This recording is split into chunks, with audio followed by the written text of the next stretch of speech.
America और Iraq ने दावा किया है कि उसने एक ज्वाइंट ऑपरेशन में दुनिया के सबसे खूंखार आतंकी अबू खदीजा को मार गिराया है। इराक के प्रधानमंत्री मोहम्मद शिया अल सुदानी ने सोशल मीडिया के जरिए जानकारी दी कि इराक और दुनिया के सबसे खतरनाक आतंकवादियों में से एक अबू खदीजा को मार गिराया गया है। शिया ने आगे लिखा कि इस पूरे ऑपरेशन में अमेरिका के नेतृत्व वाले गठबंधन से भी सहयोग मिला। बता दें, कभी इराक और सीरिया के बड़े हिस्से पर कब्जा करने वाला आईएसआईएस अब फिर से संगठित होने की कोशिश कर रहा था। 2014 में अबू बकर अल बगदादी ने इराक और सीरिया के एक बड़े हिस्से में खिलाफत का ऐलान किया था, लेकिन 2019 में वह अमेरिकी सेना के ऑपरेशन में मारा गया था। इसके बाद संगठन का पतन शुरू हो गया था। जानकारों के मुताबिक बगदादी की मौत के बाद से आईएसआईएस का नेतृत्व लगातार अस्थिर बना हुआ है, क्योंकि उसके उत्तराधिकारी लंबे समय तक जीवित नहीं रह पाए। इसके बावजूद यह संगठन मध्य पूर्व, पश्चिम और एशिया में अपनी शाखाओं और गठजोड़ के जरिए बड़ा खतरा बना हुआ है। इराकी सरकार ने स्पष्ट किया है कि देश में आईएसआईएस के बचे हुए आतंकियों के खिलाफ अभियान जारी रहेगा और राष्ट्रीय सुरक्षा को प्राथमिकता दी जाएगी। अमेरिकी सेंट्रल कमांड के मुताबिक साल 2024 के शुरुआत के 6 महीने में आईएसआई ने इराक और सीरिया में 153 हमले किए। यह आंकड़ा पिछले साल की तुलना में दोगुना हो सकता है, जिससे यह साफ है कि आतंकवादी संगठन फिर से मजबूत होने की कोशिश कर रहा है।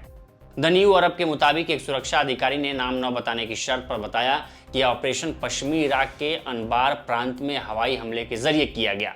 यह अभियान ऐसे समय में चलाया जा रहा है जब इराकी अधिकारी सीरिया में पूर्व राष्ट्रपति बशर अल असद के पतन के बाद आईएस के फिर से उभरने को लेकर चिंतित हैं, जबकि सीरिया के नए शासक, जिसका नेतृत्व पूर्व इस्लामी विद्रोही समूह हयात तहरीर अल शाम कर रहा है, जो सत्ता संभालने के बाद से ही आईएस पर हमला कर रहे हैं। बता दें, अमेरिका और इराक ने पिछले साल एक समझौते की घोषणा की थी, जिसके तहत इराक में इस्लामिक स्टेट समूह से लड़ने वाले अमेरिकी नेतृत्व वाले गठबंधन के सैन्य मिशन को सितंबर 2025 तक समाप्त कर दिया जाएगा, जिसके तहत अमेरिकी सेनाएं उन कुछ ठिकानों को छोड़ देंगी जहां उन्होंने देश में 2 दशक से अधिक समय तक अपनी सैन्य उपस्थिति के दौरान अपने सैनिकों को तैनात रखा था।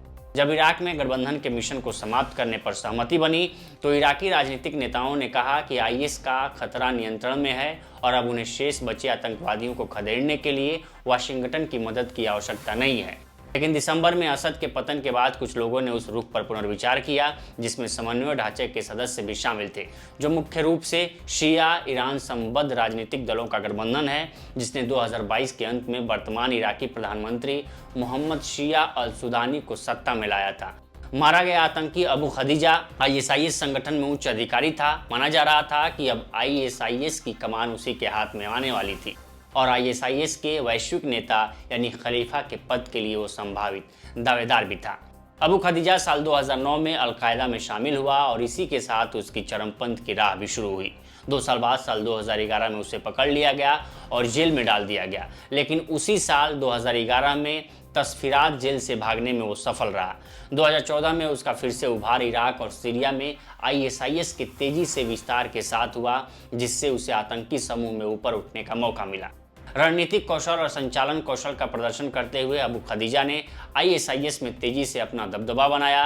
उसने किरकुक प्रांत के सुरक्षा प्रमुख सहित कई महत्वपूर्ण पदों पर काम किया और अंततः धन्य भूमि केवली की भूमिका निभाई। इस पद ने उसे इराक और सीरिया में आईएसआईएस के संचालन की कमान सौंपी, जिससे वो इस क्षेत्र में अपनी क्षमताओं को फिर से बढ़ाने के समूह के प्रयासों के प्रमुख व्यक्ति बन गया।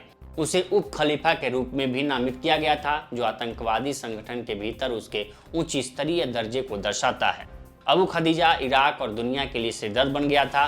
बताया जा रहा है कि अबू खदीजा को ट्रैक करने के लिए पिछले 4 महीने से इराक ऑपरेशन चला रहा था, जिसमें अमेरिका भी मदद कर रहा था। ऐसी ही एक खुफिया जानकारी से पता चला था कि खदीजा अक्सर वादी तबल के बीहड़ इलाकों में किया वाहन में यात्रा करता था। उसके साथ उसकी पत्नी और एक करीबी सहयोगी अबू नबील अल हिंदी भी होता था। जानकारी के बाद ऑपरेशन शुरू किया गया, जिसके बाद उसे मार गिराया गया। तो अब अबू खदीजा, जो दुनिया का सबसे, इराक ने जो दावा किया है, अमेरिका ने जो दावा किया है कि दुनिया का सबसे खतरनाक आतंकी था, अब वो इस दुनिया में नहीं है, क्योंकि उसे एक ऑपरेशन के जरिए मार गिराया गया है। तो फिलहाल इस स्टोरी में इतना ही। बाकी देश दुनिया की तमाम खबरों के लिए बने रहें लोकमत हिंदी के साथ। नमस्कार।